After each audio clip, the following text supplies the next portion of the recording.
tonight.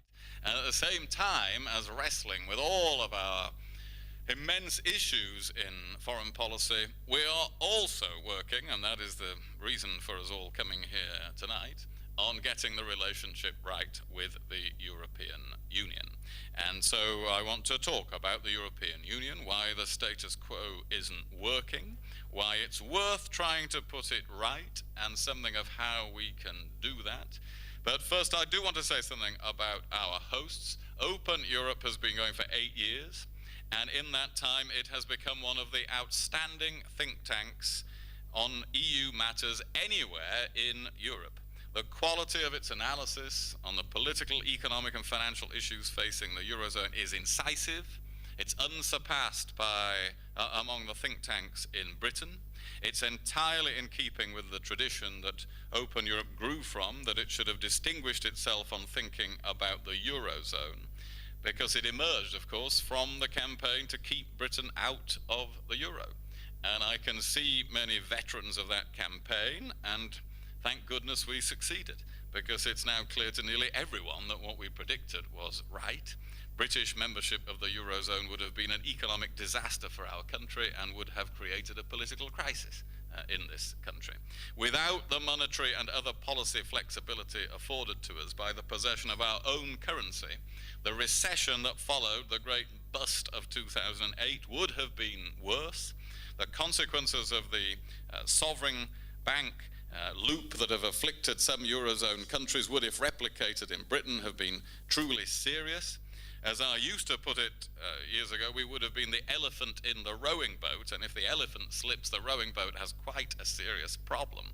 The steps taken thus far towards deeper fiscal and economic integration in the Eurozone, while they fall far short of fiscal and economic union, would certainly have proved democratically intolerable to the United Kingdom. And so I want to pay particular thanks to Lord Leach, first for his part down the years in bringing together the efforts of all those who prevented such a disastrous turn of events, and second for his role in founding Open Europe. Open Europe has been lucky in some ways as well. The Eurozone crisis and its many interlocking features have meant there's never been a better time to be a think tank specializing in EU issues. Interesting times are just what think tanks want. They're not particularly what politicians want, since we're expected to deliver the solutions. But fortunately, Open Europe is an organization that doesn't simply enjoy commentating on problems. It also helps with the answers, and their work on banking union in particular has been exceptional. And because I share Open Europe's vision of an open, dynamic, more democratic and flexible European Union, I'm particularly pleased that its voice and significance in the wider European debate is growing, with new offices in Brussels and Berlin. I think that's absolutely the right thing to do. So they are such a valuable part of the debate that we should celebrate their success by asking them to work harder all over Europe. And that's what I ask them to do tonight. I don't think there's anyone here who doubts the importance of the question of the EU's future or of Britain's relationship with it. It is an illusion to think that we're confined by our neighborhood and that the world beyond it is of secondary importance. And it's equally a mistake to think that any country can escape its neighborhood. Europe's future now is more uncertain than at any time since the fall of the Berlin Wall. And the decisions made in the next few years by the peoples of Europe and their leaders will set the continent's course for a generation. The future state of the Eurozone is not determined. The search for a settlement that combines democratic acceptability and economic workability goes on. It may take some time, and it's right that it should. These are fateful decisions, and an attempt to impose a complete settlement of the zone's difficulties that did not work economically or prove democratically unsustainable would be more dangerous than dealing with the problems step by step. We all know about the deep flaws in the Eurozone's design. Governments must be very careful in prescribing solutions for their neighbors that they don't mean to inflict on their own countries, so I'll try not to. But the Eurozone's crisis has been made far worse by two other faults that affect the EU as a whole. The first is some European countries' lack of global competitiveness. The problem is in part domestic. Some countries have failed to ensure their citizens are equipped to keep up in the global race we talk about in education, or have economies flexible enough to adapt. Of course, some countries such as Sweden and Germany can do very well, and we have lessons to learn from them. But the problem is also European in origin. We all know there's far too much European regulation that makes it harder for businesses to compete globally. And even though every European country is struggling to nurture every green shoot of economic growth they can find, the EU's legislative machine still manages to churn out proposals that would smother them, proposals that we and our allies must then spend time and effort in blocking. The second flaw, the lack of proper democratic control, is deeper seated and has been even more harshly exposed by the Eurozone crisis. Of all the European institutions, it is the Council, accountable to national parliaments, that has taken the lead, because when decisions about money are at stake, it has predictably turned out that voters look to their national parliaments as the legitimate decision makers. That point is more broadly true of the EU as a whole. People don't know how to make their views heard or how to change things, as they do in a national democracy. The proposed solution to what is known in the jargon as the question of democratic deficit has long been the European Parliament. Now, the European Parliament has an important role to play. It holds the European Commission to account. It can be a great force for reform, as we've seen with the common fisheries policy. But if after 5 major EU treaties, all of which have increased its power, the voters are still asking the question, then it, the European Parliament, is not the answer. Particularly in Britain, unnecessary bureaucratic intrusion into matters where there's no need for the EU to be involved causes immense resentment. A few weeks ago, the EU almost banned olive oil jugs in restaurants from the Arctic Circle to the Mediterranean, causing indignation and incomprehension across 30 degrees of latitude. It's very welcome that the Commission listened to what in business you might call negative customer feedback. But the worrying thing is that if it had gone ahead, it would have been very hard for anyone to reverse it. And people see the same systemic problem in other EU institutions.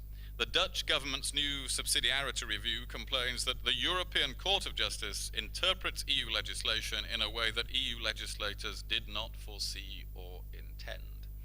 The core of the problem with the way the EU works is that as a system it is very good at centralizing power from its member states, but very bad at letting go of power, at decentralizing. Underlying this, we have that famous phrase to conjure with, the ever closer union of the peoples of Europe. What was an understandable, even admirable aspiration after the Second World War is now seen as a justification for a process that has emptied parts of national democracy of its meaning and content. And if this seems like a problem for a country like Britain outside the Eurozone, it's going to be even more of a problem if Eurozone countries have to enter into deep fiscal and economic union, although that's not a foregone conclusion. This is not a process that can go on without making the problem worse. To quote the Dutch subsidiarity review again, they said, "The time of an ever closer union in every possible policy area is behind us." They said the Dutch people were and still are discontented with a union that is continually expanding its scope as if this were a goal in itself. And if all this is controversial in the Netherlands, it's many times more so in Britain, where the last government's astonishing act of arrogance agreeing and bringing into law the Lisbon Treaty without consulting the voters in any way at all did severe damage to the EU's democratic legitimacy in this country. Now, some argue that the harm these faults of the EU cause is so great that reform is so hard to achieve that Britain should simply leave. It's a legitimate point of view, and in due course the British electorate should have the right to decide whether they agree with it in a referendum. But I believe that reforming the EU so that Britain wants to stay in it would be the best outcome for our country, and indeed for Europe. I believe that change is not only possible, but that this government has gone some way to proving that it's possible. And I'll give you 3 reasons. The first is economic. Membership of the single market does bring important benefits to Britain, particularly for inward investment. The City UK studied 147 decisions to invest in the UK in the last 6 years and found that 2/3 of finance firms gave access to European markets as a core reason for choosing London. The UN's World Investment Report showed that Britain remains first in Europe for attracting inward investment. We attracted twice as many projects as Germany, 3 times as many as either France or Spain. Now, naturally, increased trade works both ways. British firms have sold wood to the Scandinavians, amazingly, Scottish knitwear to Italians, pret-a-manger sandwiches to the French. We've worked with European partners to sell Airbus planes to the world. The EU's collective weight as a negotiator in trade is also formidable. Of course, the UK alone might be nimbler in trade negotiations, and our free trading instincts would remove obstacles. But the power that comes from size allows Europe's nations negotiating collectively to break down barriers that might otherwise have remained. That is of direct benefit to Britain. And there follows the second reason: the EU's collective weight applies in areas other than trade policy. My experience as Foreign Secretary is that being one of the EU's leading nations in foreign policy makes Britain stronger in world affairs on some important issues, such as Iran and Burma, and our voice is listened to more attentively in other capitals because of it. That's not to say that we should fall into the opposite error of thinking that we live in a world of blocks, or that only Brussels, Washington, and Beijing count. On the contrary, we live in a networked world where engagement between countries is broader than ever before, and where there are many more centers of decision-making. But what Winston Churchill saw for Britain's role in the world as using the membership of our circles of influence with the Commonwealth, with Europe, and our indispensable relationship with the United States still has force today.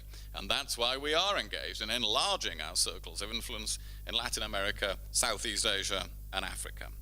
The third reason is our broader enlightened national interest in our neighborhood.